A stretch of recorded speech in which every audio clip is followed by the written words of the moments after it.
Sa magandang umaga po sa inyong lahat. Ngayon po ay araw ng Miyerkules, ano? Ito po yung ating titinda, kalahating baboy. At ito po ang ating kakrasin ngayon. At medyo tanghali na nga. Ayan, maliwanag na. At meron din tayo ritong 10 pirasong manok, no? At sana po makatulong po itong aking gagawing video ngayon sa mga baguhan po, sa mga gusto pong matutong magkalas. Ayan po, panoorin nyo na lang at kami magsisimula na guys. Ayan guys, at unahin po natin pagtanggal yung sampalin. Hiwain na po katulad ng ginagawa ko para madali po siyang hilain.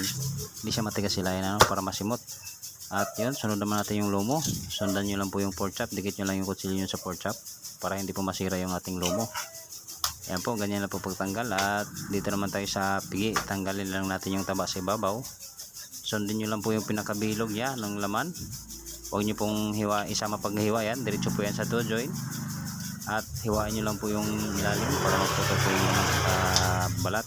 Diretso na po yung putol guys. So pwede nyo ring baliin para madali.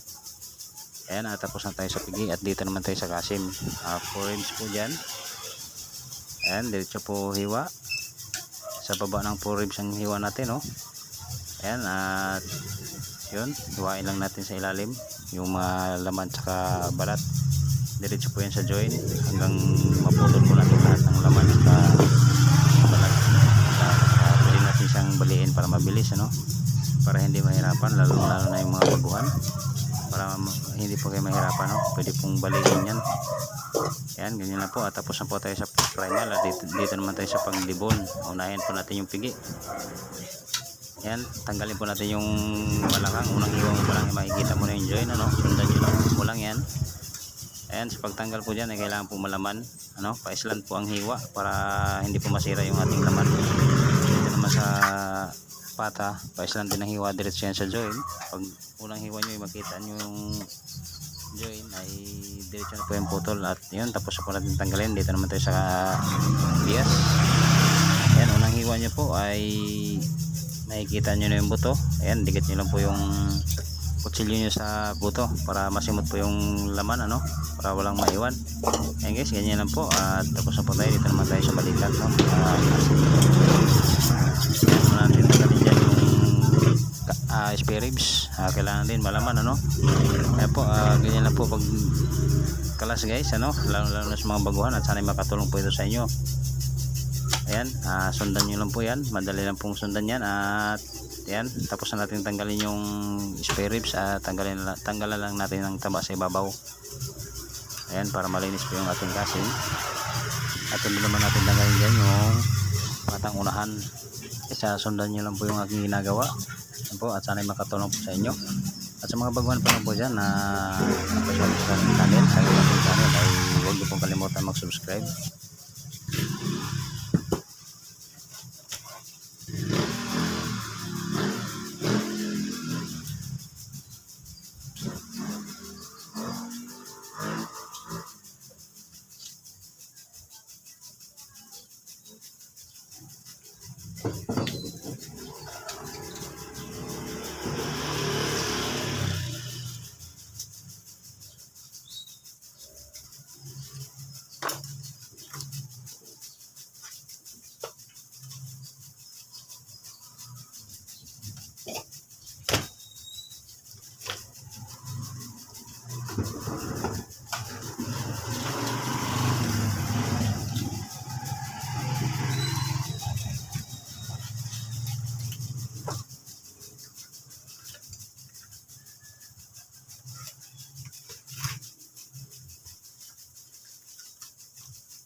Nga guys, tapos na po ako magkalas. At dito naman tayo sa pag-display. Kailangan po natin linisin yung laman natin, ano.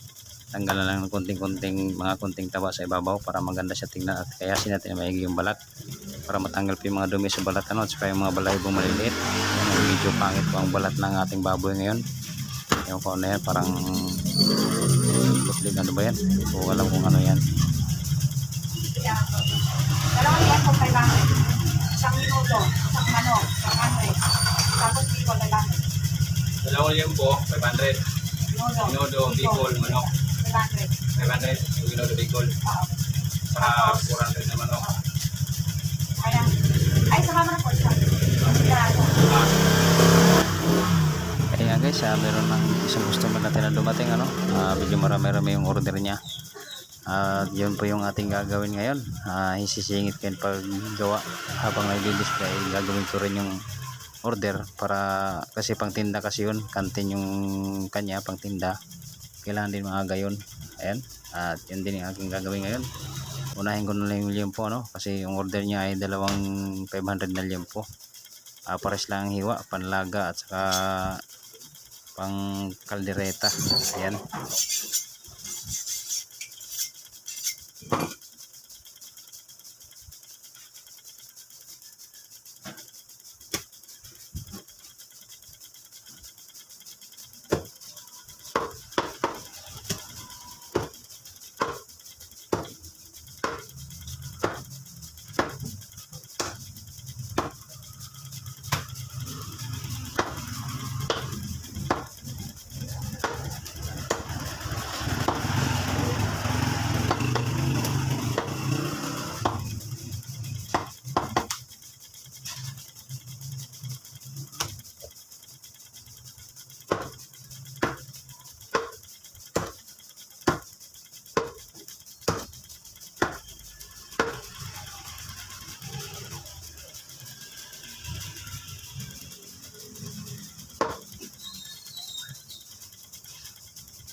955.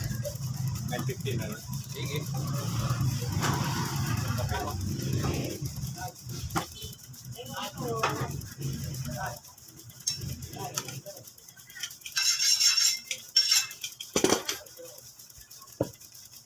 Kita ko lang.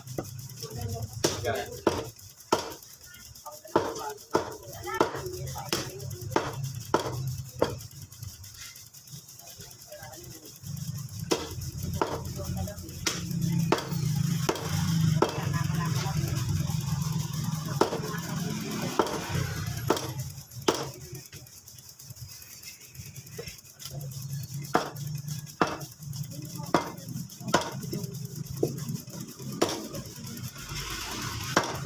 May gamit ko.